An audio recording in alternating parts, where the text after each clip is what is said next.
Oh, come on, I'm eating here. Oh, wait, I am back? I am back on that first coffee? Yes. Okay, Mr. Host. Hello.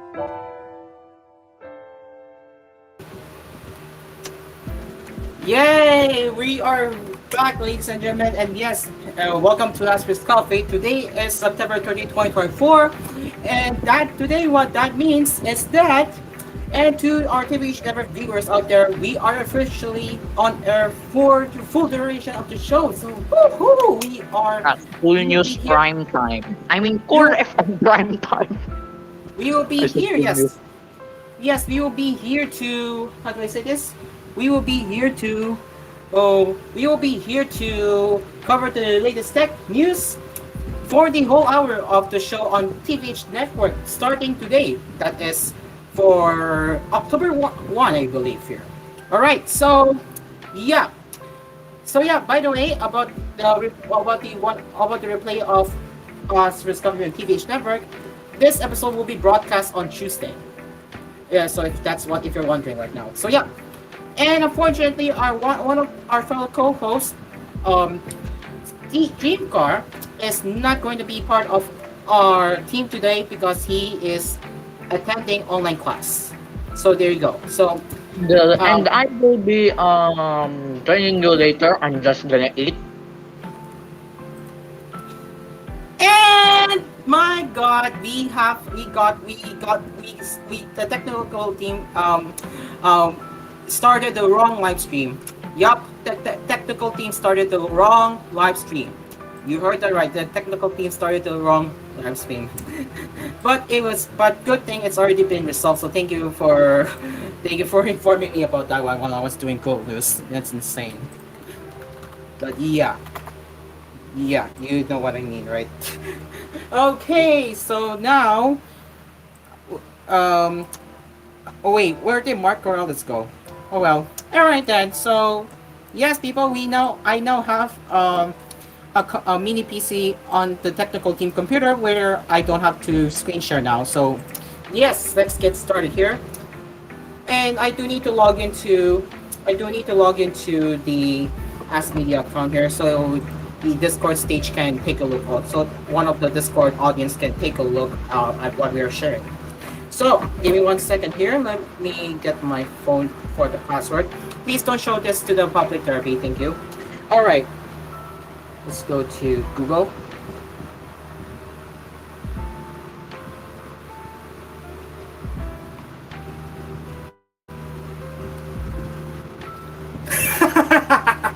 Not again. Anyways, where's it? There, Ask Media. All right.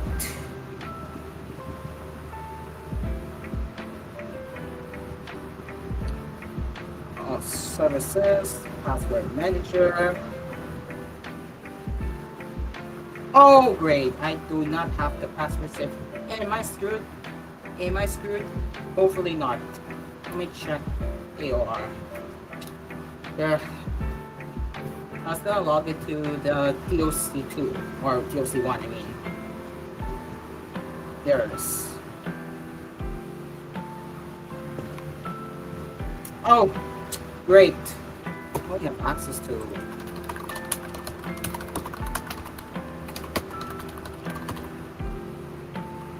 Wait a minute. Did I save the password somewhere?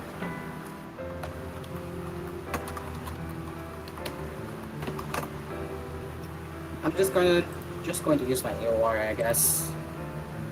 Okay. No. Screw that.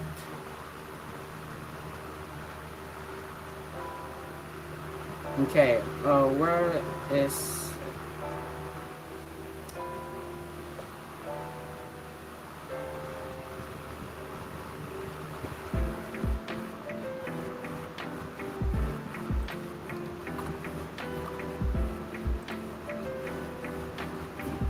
Okay. I'm just going to use my unused account anyways. Alright. Invite game.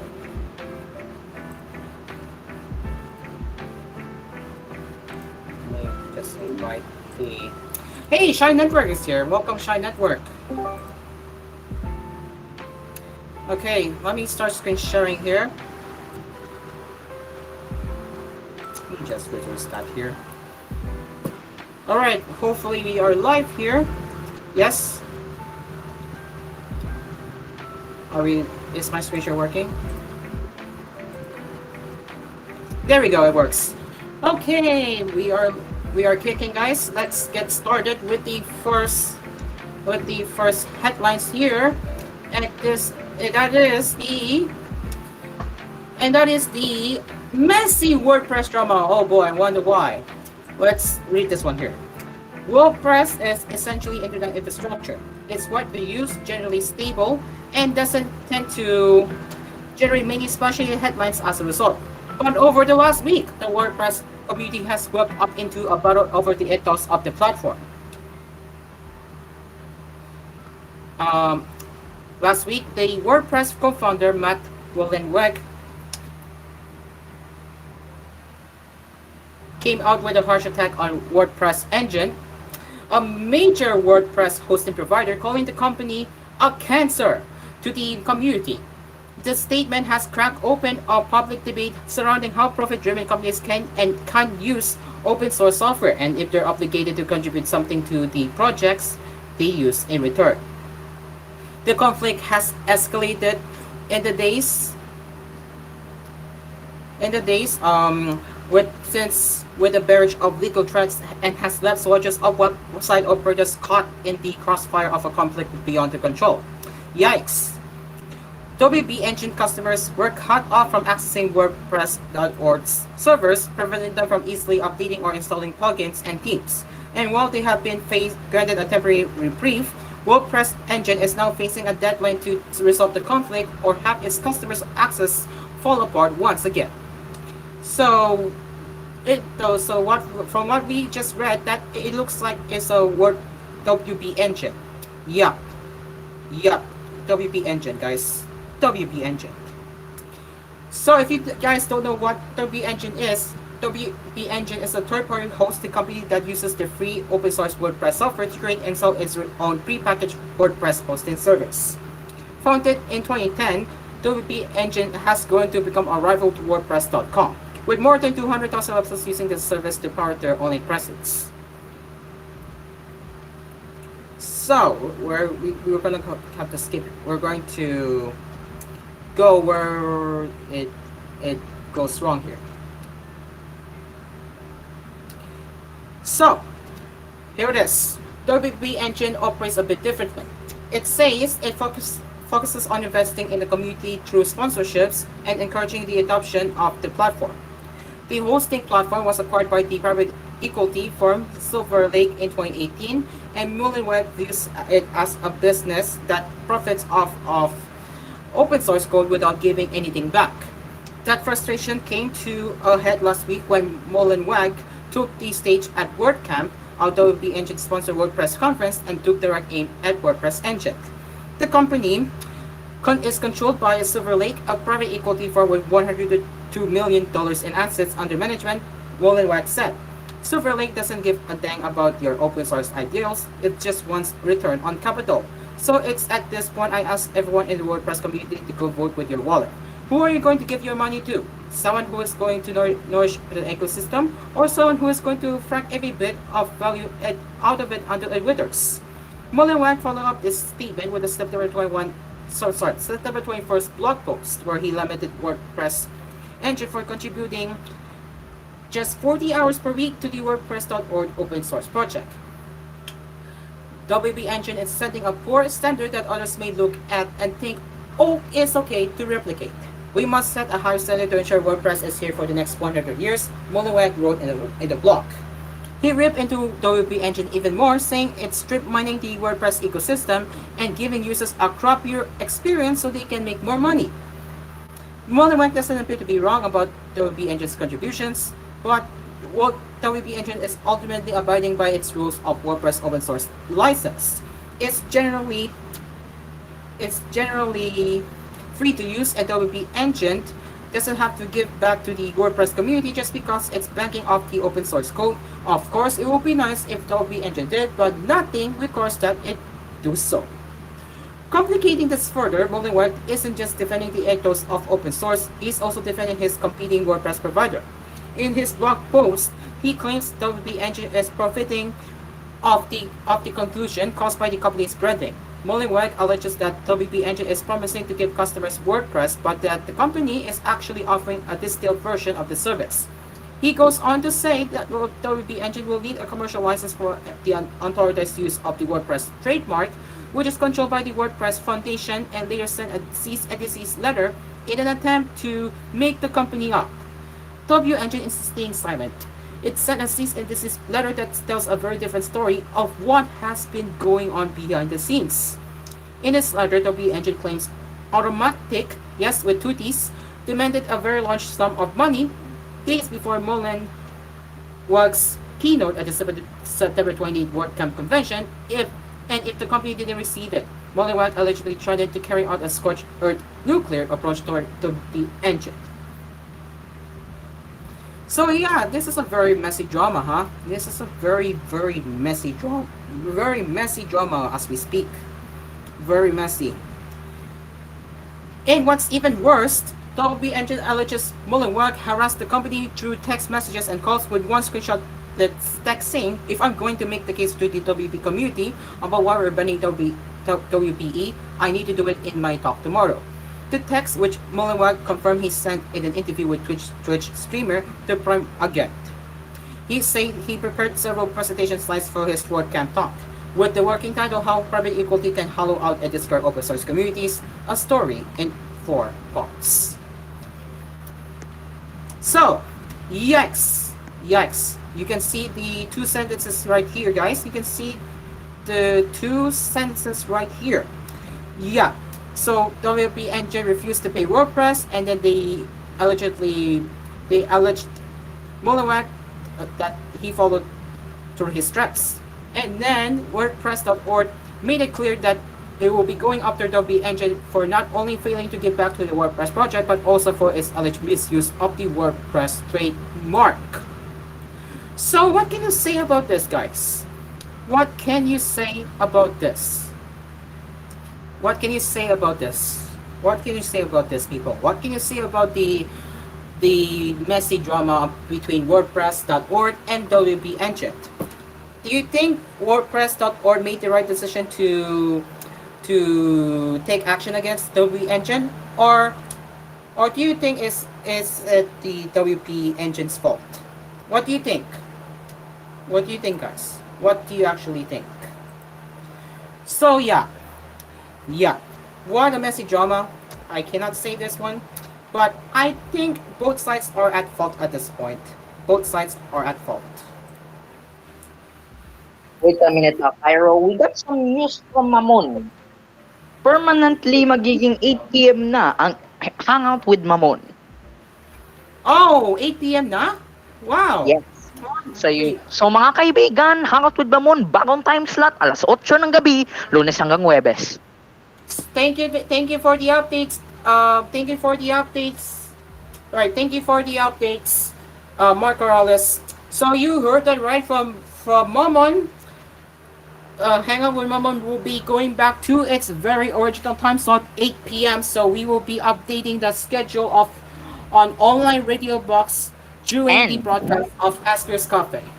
And I think Asphere's Cafe will be extended to 30 minutes again. That is correct. We will be extending our show from 6:30 to 8 now, following the announcement from Mamon. It's no longer 7:30, 8 p.m. So 6:30 again, 6:30 to 8. It will be 6:30 to 8 will be the new time slot of Asphere's Cafe, and then 8 p.m. to 9 will be Hangout with Mamon, and then possibly extension of Hangout with Mamon of 9:30 to 10:15, I think. Let me ask Mamon right now. Please stand by. Yeah, and I think meron kang mga katabi dyan sa Roblox. Until what time? 8 p.m. to. Okay, we have we are awaiting for Momo's response about until what time Hangout Mon airs. But you again, guys, you heard that right. Hangout Mon is now at 8 p.m. But we do not know until what time is his show. So we will share the updates in the later once Momo replies back to my messages. Okay. All right. All right. All right. So let's get to the next one. Or maybe you know what? We're going to commercial break. We are going to Yeah. commercial break. We're going to commercial break. Okay. So, yep. It is now 6:49 in the evening, and I'm going to put down the food that I will cook for dinner later, probably after the show. So stick around. Asper's Coffee will be right back. It's 6:49 in the evening.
Yep.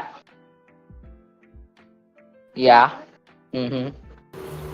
But hindi Alright, na, welcome back to the cafe. Let's yeah, continue welcome with back to the the tech cafe. headlines, and that is, ladies and gentlemen, we have a very strange copyright situation in for the US subscribers out there. So, yeah, it's not looking good. Not that it's not looking good, but we're living in a very strange copyright situation right now. If Oh you're no. trying to listen to the music, well, too bad. The, YouTube pulls the music pulls the songs out from Adele, Nirvana, and others due to SESAC dispute. Oof.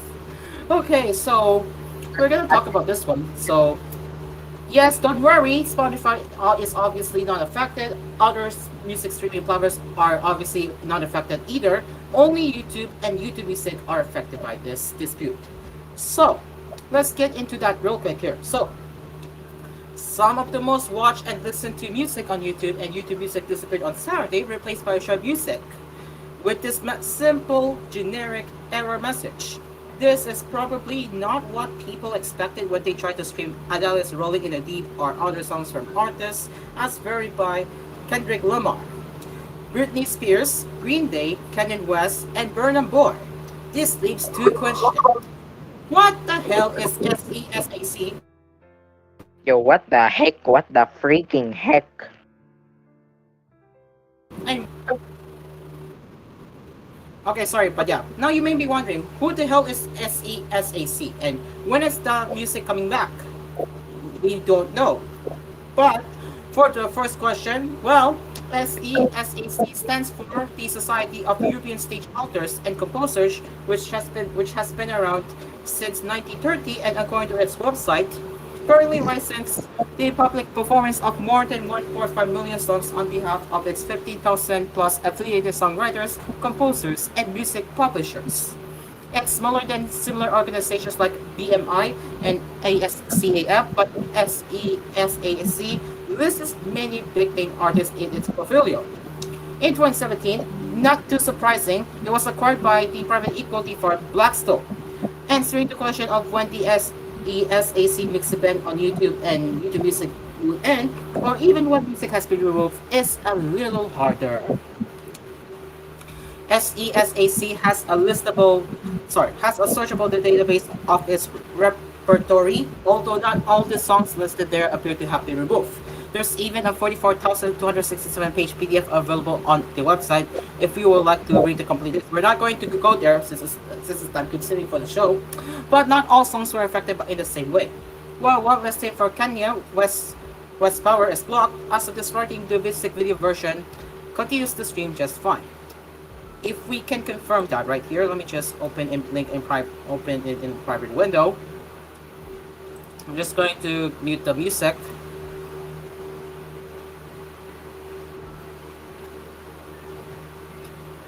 Yep, sure enough the music video is fine. So no problems here. Okay, so yeah. The licensing organization hasn't commented publicly, but YouTube didn't respond to an inquiry from The Verge. As spokesperson Maria Phillips writes, we have held good faith negotiations with SESAC to renew our existing deal. Unfortunately, despite our best efforts, we were unable to reach an equitable agreement before expiration. We take copyright very seriously, and as a result, the content represented by SESAC is no longer available on YouTube in the US. Keep that in mind. That only affects the United States, not all countries, just the United States. Okay? Not just, not just, not us, huh? Not us. Only the United States is affected by this dispute. We are in active conversations with SESAC and hoping to reach a new deal as soon as possible.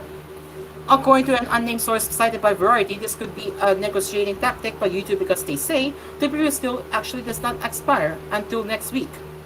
So, do you have any words, Marco Morales, since you're here? Oh, he's gone. Oh, great. Okay, anyways, what are the takes from the readers of The Verge?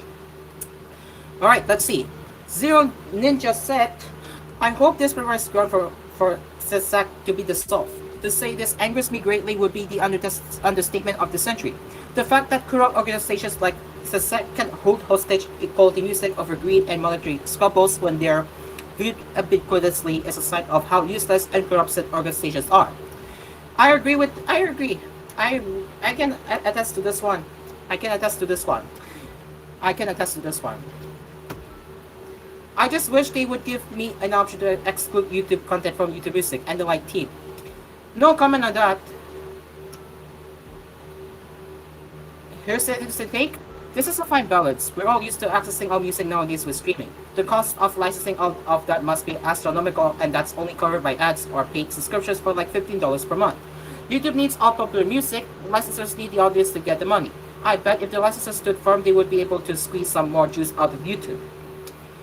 I mean, yeah, you're absolutely right. D comments. You are absolutely right. D comments. I mean, there's other options too where you can listen to the music. You have Spotify, you have Apple Music, you have Deezer, you have any other music streaming platforms you can go with.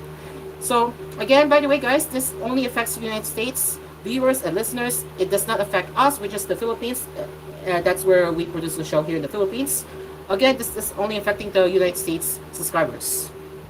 But yeah, I still hope they get this resolved ASAP, because again, this is a very unfortunate dispute that we are living in right now. Very unfortunate. All right, next one we have is this coming? It's this from Apple.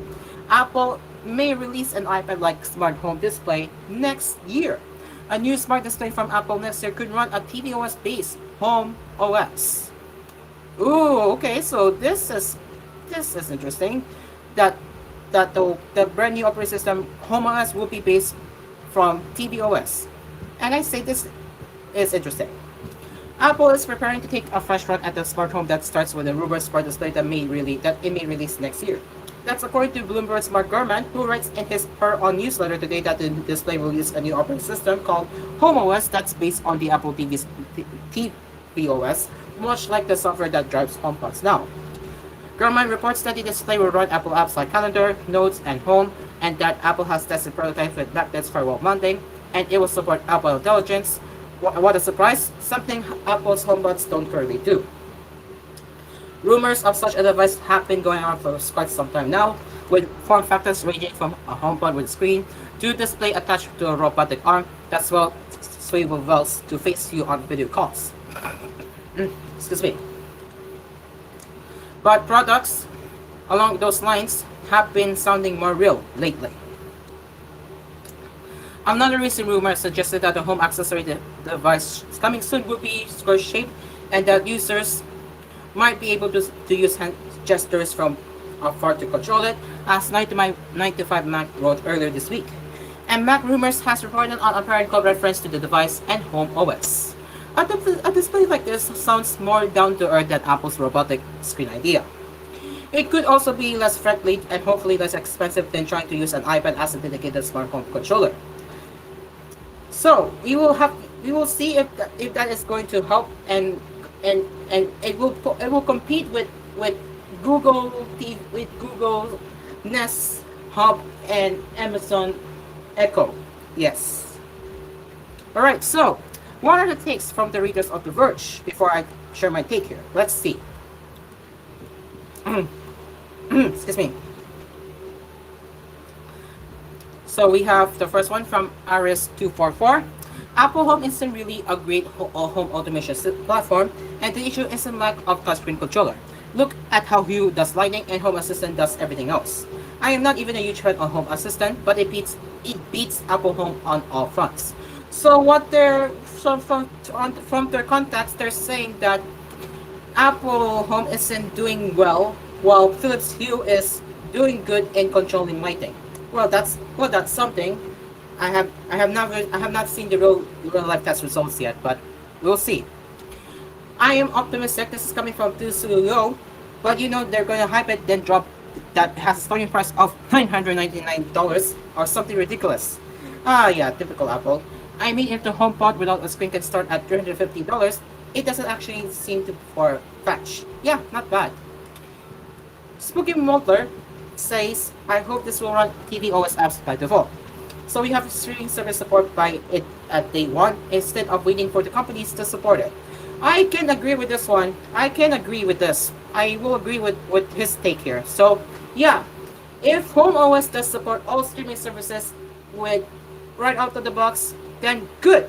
This is going to sound like the hotcakes, and one of the Apple users who are part of the Apple ecosystem can instantly buy this and set this up. And if they are going to use it for watching Netflix, let's say Netflix, Apple TV, while lying down in the bed, this is definitely going to be useful. Watching while lying down in the bed without using iPad. So that's cool.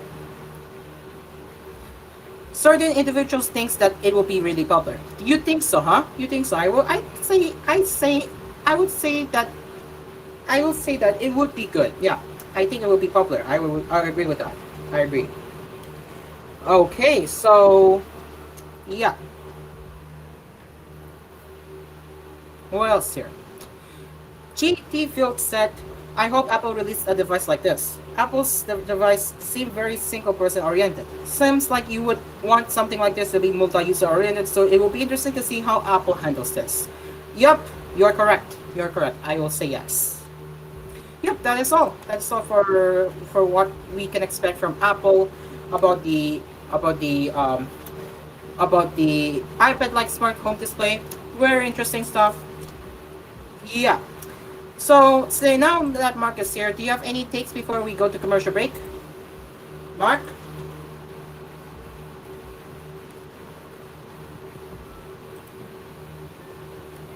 Okay, no response from Mark. Alright then, so yeah. We'll get back into more tech headlines later. And by the way, remember, X Asphere Cafe is now until 8 o'clock in the evening. That means, yes, you heard that right. We will be here until 8 o'clock to deliver the latest tech news. Same goes for the anime news on Wednesdays and gaming news on Thursdays. Alright, it is almost What 7:10 is in it the... again? What is it again? Oh, okay, okay, I can hear you now. I was trying to say, what's your take on the iPad-like smart display that you just saw, in case you missed it? What Well, do you think? it's good. Not gonna lie. It's And not gonna good. and also, Mark, Apple is planning to release a smart display that will be running based on tvOS. It's called HomeOS. And if they do release if they do release a new product with HomeOS on it, do you think the majority of streaming service will support the brand new product on day one? Do you think, Mark? We hope so. We hope so. I hope so too. Yeah. It's 7:10. All right, 5 minutes before 7:10 we people. leave 7:10 people. to the 8. We will get into more tech headlines right here on Asphere's Cafe. So stick around, people. We will be right back. Yep.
Right, welcome back to Asphere's Cafe. Yes, in fact, I'm not with Dreamcard today because he is currently in online class.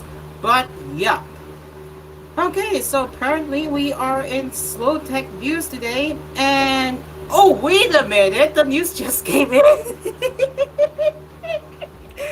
Oh, Jesus, I'm sorry, guys. Epic is suing Google once again, and now Epic is also going to sue Samsung.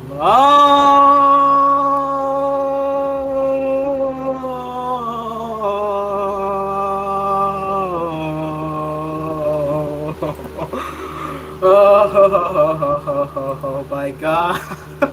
Okay, let's get into that. Boy oh boy, here we go again with the Epic Games Load situation. Sorry, hold on. Oh, my sister just texted me. Okay, honey.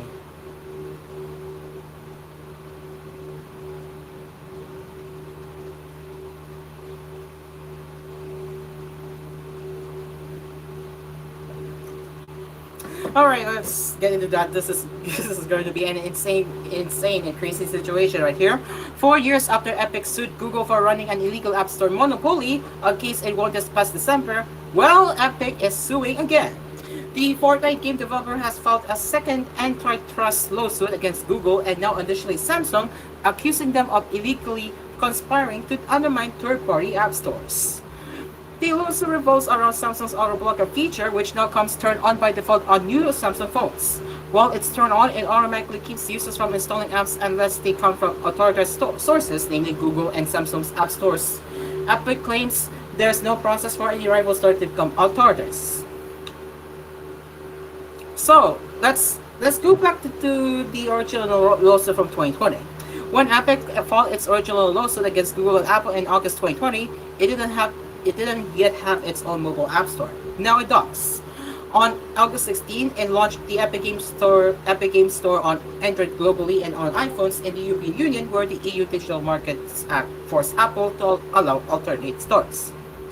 But a month before it could launch its own store, Epic alleges Samsung suddenly decided to make Auto Blocker more or less on by default, making it harder for new phone buyers to install competing apps themselves. So this is an example here. Let me just zoom in here if we can. Let me just open a new tab right here. You can see this is one of the TVH authors was sure enough to cut this message. Auto blocker is on. To keep your phone safe. Whoops. How do I zoom in here? Here it is. So yeah, sure enough, they got this message. Auto blocker is off. To keep your phone safe, you can only install from authorized sources. Yup, that's what they get. Epic claims it now requires an exceptionally onerous 21-step process to download a third-party app store onto a Samsung phone, making it that much more likely users will give up somewhere along the way. I'm not gonna read that one here. So yeah, sorry, I'm not gonna read this one. Today, Epic alleges the promise of safety is entirely bogus. Auto blocker conducts no assessment of the safety or security of any specific sources or any specific app before blocking an installation, the legal complaint writes. Okay, I got two messages. Let me read real quick.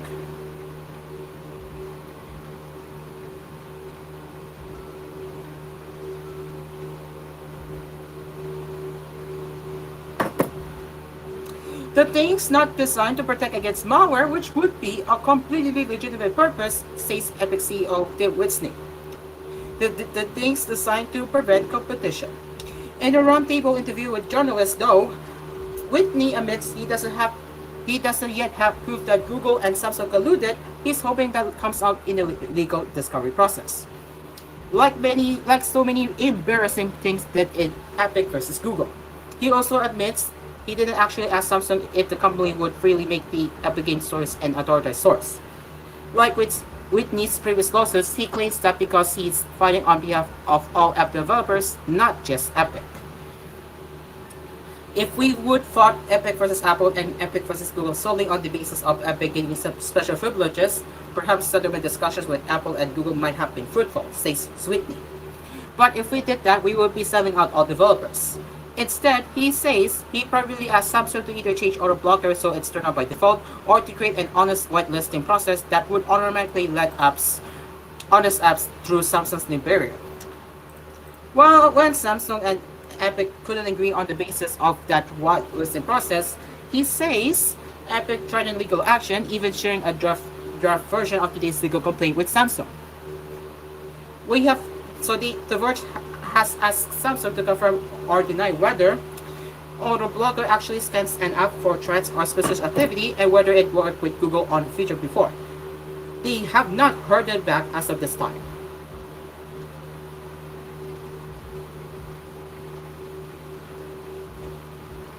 Wait, paano na ba tayo sa TVH Network? Viewers? Yes, we to answer your question, yes, we are live on TVH Network.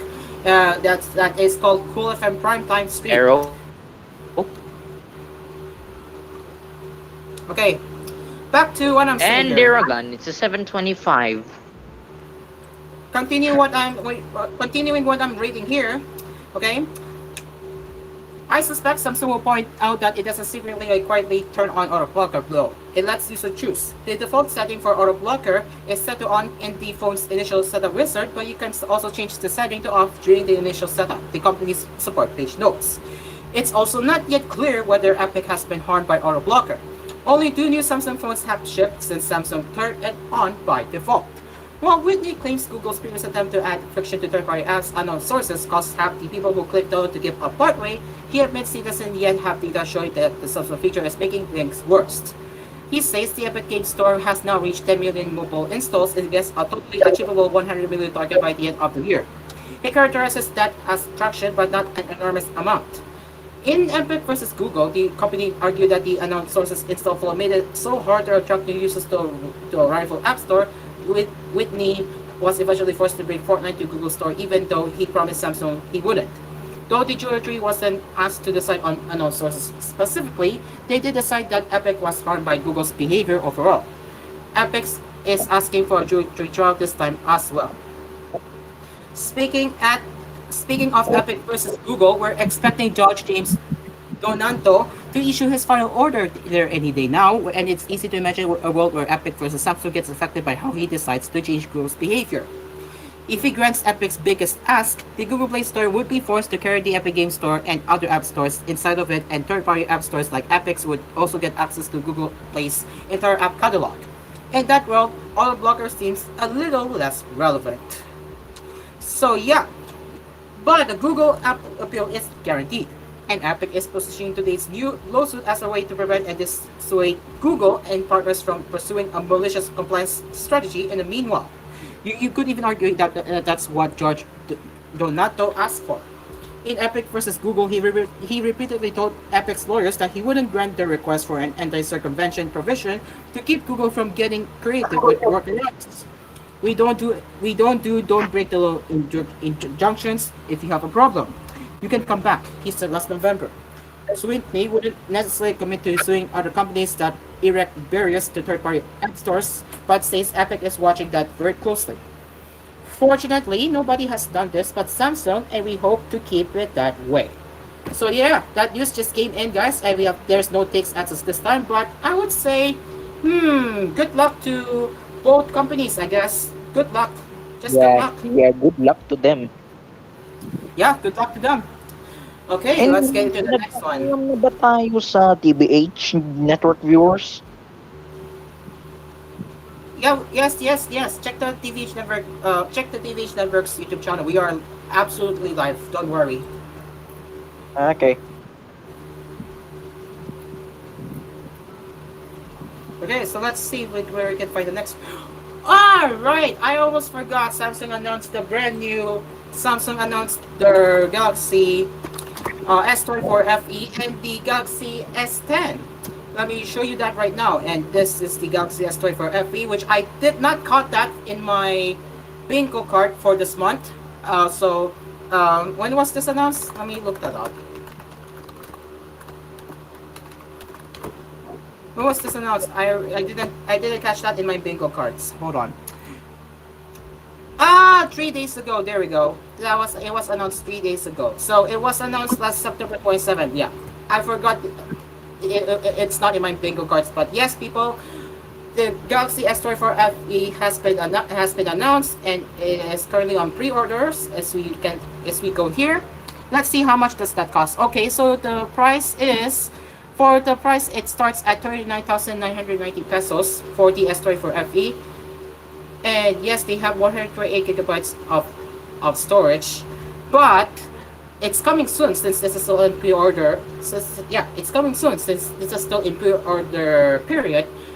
You get the same price for the you get the same price for the 256 gigabytes for the price of 128 gigabytes. So this is a steal. And then you have the device color you can choose from. You have blue, mint, and grab type. And that will be shipped this October 4th. That is, let me check my dates here. That is Friday, October 4th. So exactly a week after the announcement, the phone will be released in the Philippines. So here are the offers. Here you get the instant upgrade to 256 gigabytes for the price of 128 gigabytes, as we mentioned earlier. You get 60% discount for the 1 year Samsung Care Plus plan worth 4,999 pesos. Or you can get 6 months of Samsung Care Plus for free. You have instant savings with trade-in. Multiplied by offer, you have 5% off on 0% installment plans. You have bundle up and save more. And yeah, typical Samsung stuff right here. So yeah, not only the S24 FE, we have, wait for it, the S10 series. Yes, the S10 series, guys. By the way, this year Samsung has axed the regular variant of the S10 that is not the Galaxy Plus I or Ultra. Galaxy I Yep, there is no regular variant of the Galaxy S10. Only the S10 Plus and Ultra. So yeah, very odd direction that Samsung is heading to right now. Very odd. So yeah, I don't think there's a pre-order option at this time. I wonder why. Is this even on pre-order? It looks like they're not accepting pre-orders at this time, so that's interesting. But yeah, you could see the features of the S10 Ultra. But yeah, coincidentally, they have not announced the pre-orders for the S10 series at this time, but they're already accepting pre-orders for the S24 FE. Yes, they're accepting pre-orders for the S24 FE. Oh yeah, Derby, again, keep the hashtag as Asphere Cafe is officially extended until 8 p.m. permanently. Same quotes for Hangout with Momon. Thank you very much. Because Momon already announced it before that Hangout with Momon will be at 8 p.m. starting time now. I got another text message.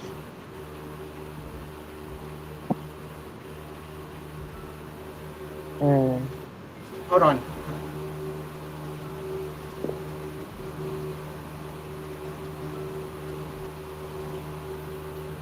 Okay, I am being asked to do something. Okay, one moment. But anyways, um, you can see that these are the features of the S10 Ultra.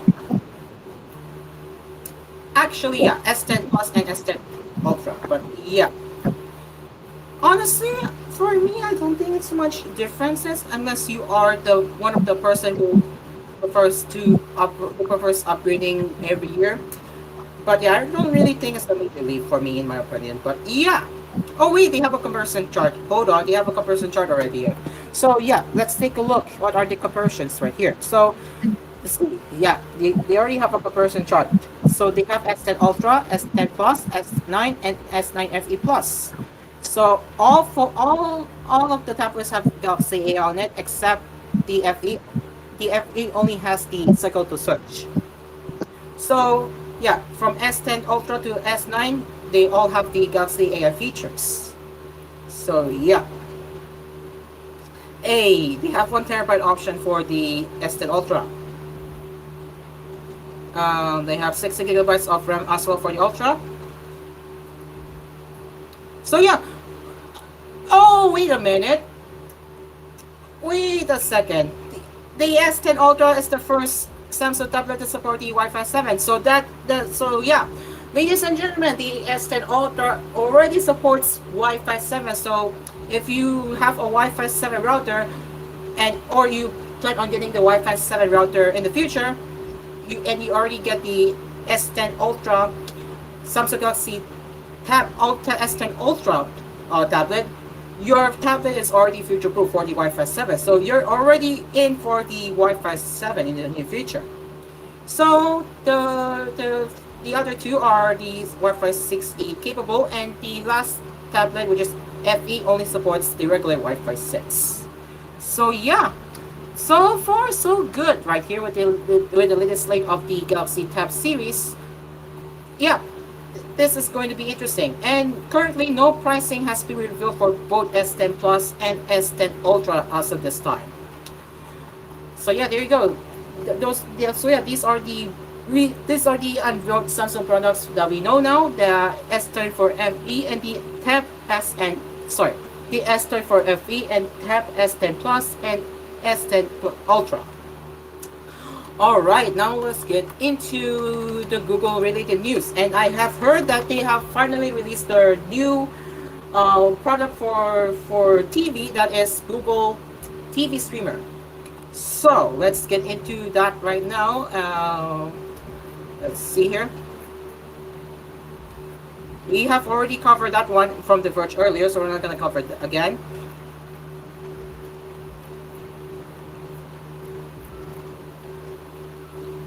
Okay, let me see here.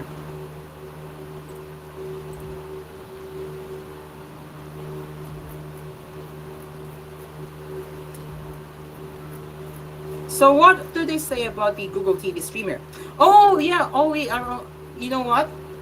We should cover these two since we didn't get to cover last week. So yeah, let's get into that now. So Google TV expands to new form factors and these new countries, which good means, spoiler alert, we are included.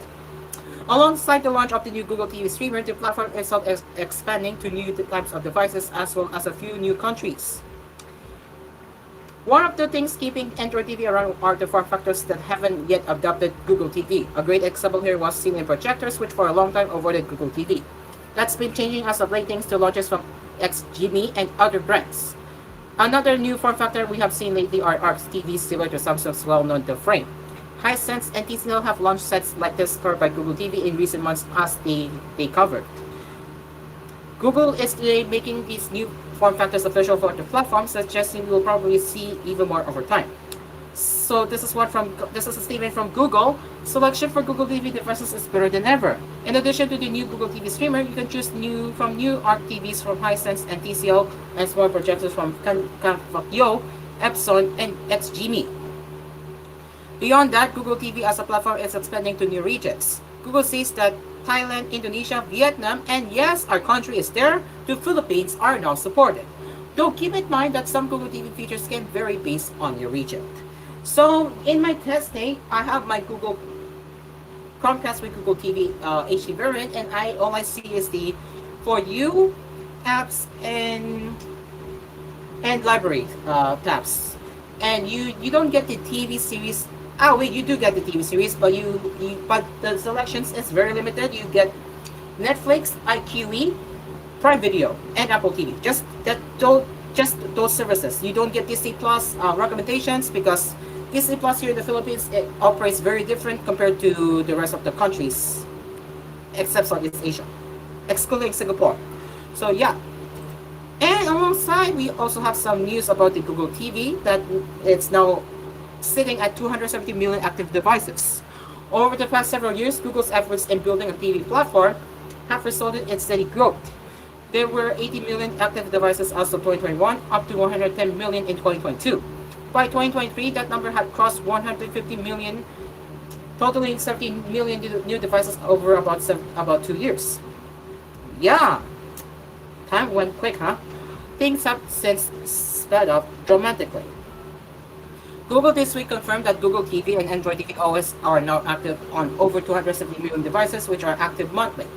That's 80% growth of 120 million since the last update in early 2023, significantly faster compared to what we have seen over the past few years. This growth comes in part from expanded form factors, but also from Android TV OS being used by more and more brands in more countries. Google TV runs on sets from major brands such as TCL and Hisense, which both sell tens of millions of TVs each year. Google says this new milestone makes Android TV OS the biggest streaming platform globally, which seems likely, although they couldn't find any public data to confirm that.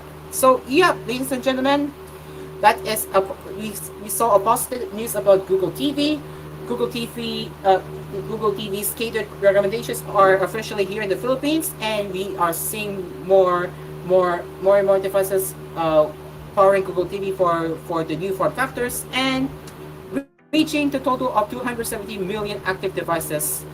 Yeah, that is awesome. That is really awesome. And wait, there's more. Google TV is rolling out a home panel, a screensaver, sports page, and more to all devices. Yeah, all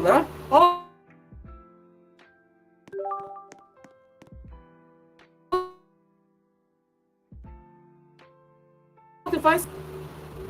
Yeah, you heard that right, people. All. You literally heard the word. All devices. All. Okay, so yeah, with the launch of its Chromecast successor this week, Google's starting to roll out a number of new Google TV features for the entire ecosystem, like Home Panel. Home Panel is a new tile input settings that opens as a feed on the right side of your screen. Mirroring your favorite tabs in the Google Home app, it shows lights, cameras with light feeds, speakers, thermostats, and other home smart home devices, as well as routine. To see everything else, use the cameras, lighting, climate, and Wi-Fi pages up top. This launch also includes doorbell notifications. Like on phones, tablets, and watches, Home Panel will soon be available on all Google TV devices. Similarly, the Google TV ecosystem is picking up a number of AI features that were first announced for the streamer.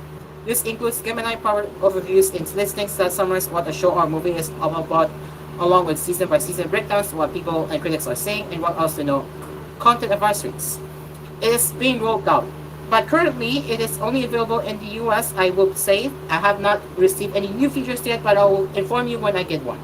Meanwhile, there's a new sports page accessible from the For You tab that shows live and upcoming games from your favorite teams, as well as other personalized recommendations. YouTube highlights and commentary will also appear. And finally, new for US users is the updated free play experience. As they detailed, it has 150 free channels with a revamped guide to browse by genre and topic. There you go. Those are the Google TV news on Asphere's Cafe. Really awesome to see brand new features as well as home panel. Although I have one question that remains to be seen. Will the Google Chromecast with Google TV receive Android 14 update for both HD and 4K? That is yet to be seen. Alright people, it is now 7:42 in the evening, and only a few minutes before we leave the airwaves, and we forgot to say goodbye to TVH viewers earlier at 7:30, but that's okay, we can do that tomorrow. But anyways, we will get into smartphone news that's next on Apps Discovery, so stick around people, we will be right back.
Alright, welcome back to the cafe. 9 minutes before 8 o'clock, people, and now let's get into the Anyways, wait a smartphone minute. I'm news. I'm gonna share something, everyone.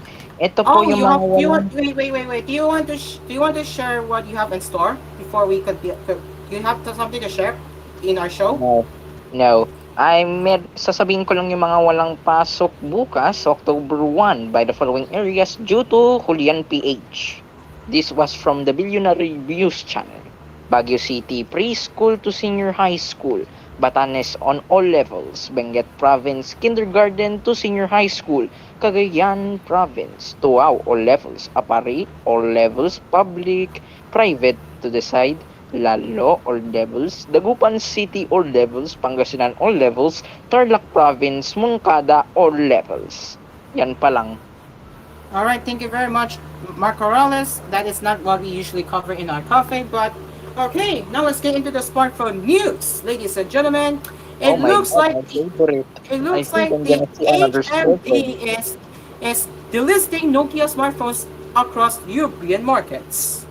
So, Oh what does no, this bye-bye mean? Nokia. What the hell? What does this mean for the future of Nokia phones by HMD? Well, early this year, HMD entered a new phase of its development and dropped its Nokia branding for smartphones in favor of its own HMD branded devices.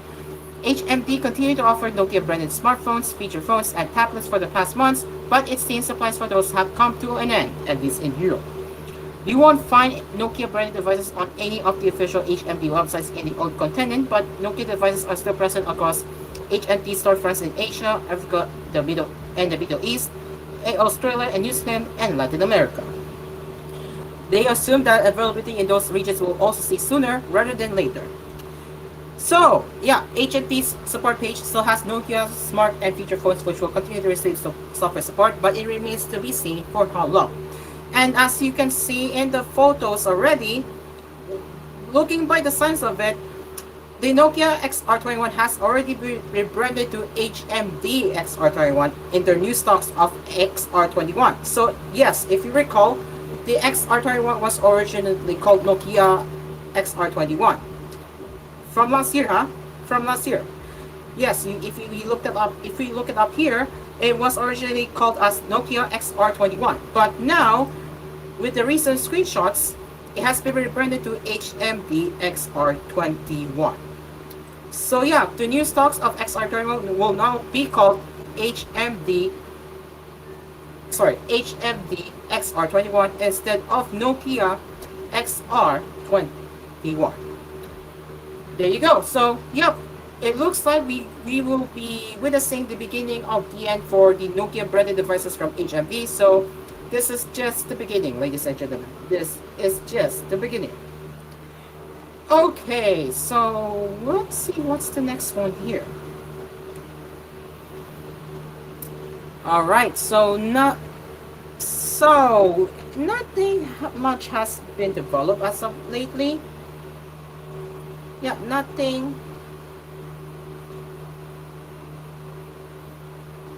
Yeah, nothing much has been developing as of lately. But yeah. Okay, so here's the takedown of the S-Toy for FE, and according to the headline title, it says it offers a supposedly larger vapor chamber. So if we take a look at the photo, and this is the screenshot from a teardown video from BPK Reviews.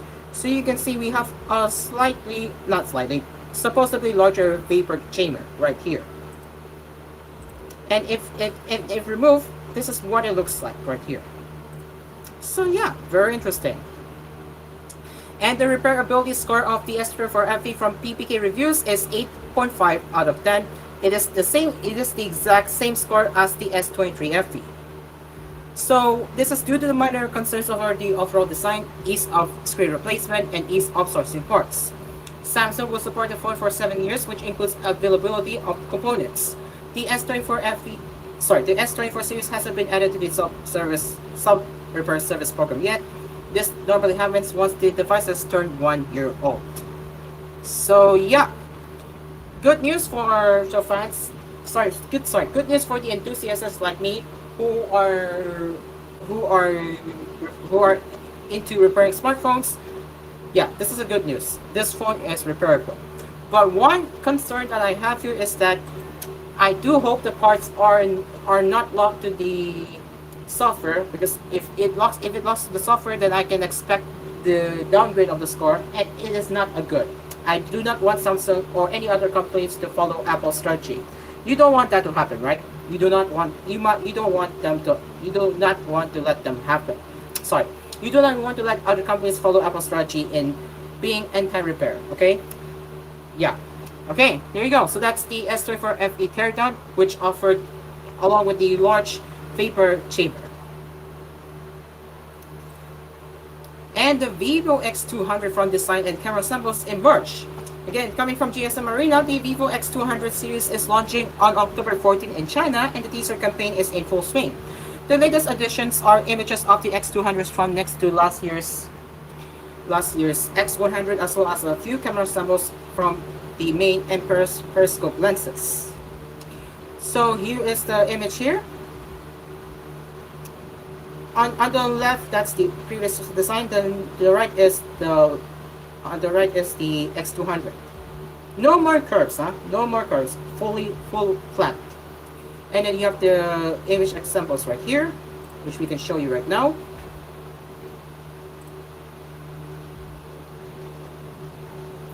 So yeah, those are the camera examples. And we have the Origin OS 5 from Vivo, and it is in Chinese, so I don't speak Chinese, by the way. But yeah, from the looks of it, from the looks of the campaign, sorry, not the campaign, the visuals. This is the launching marketing campaign that is set to launch on October 10 at 10 p.m. Beijing time, if I'm not mistaken. So yeah, yeah, and there you go. So yeah, they're going to hold a Vivo developer conference on October 10th, along with the launch of Origin OS 5, which will debut on the X200 series. And also interestingly enough, Vivo will be offering a virtual graphics card 2.0 on the X200. So the company message suggests this will offer improved touch feedback, optimizations for gaming and video calls. Again, these are the teaser marketing visuals you see here. Yep, right here, guys. So yeah, very cool stuff we get to see. All right, people. Let me just close my AOR Discord right now.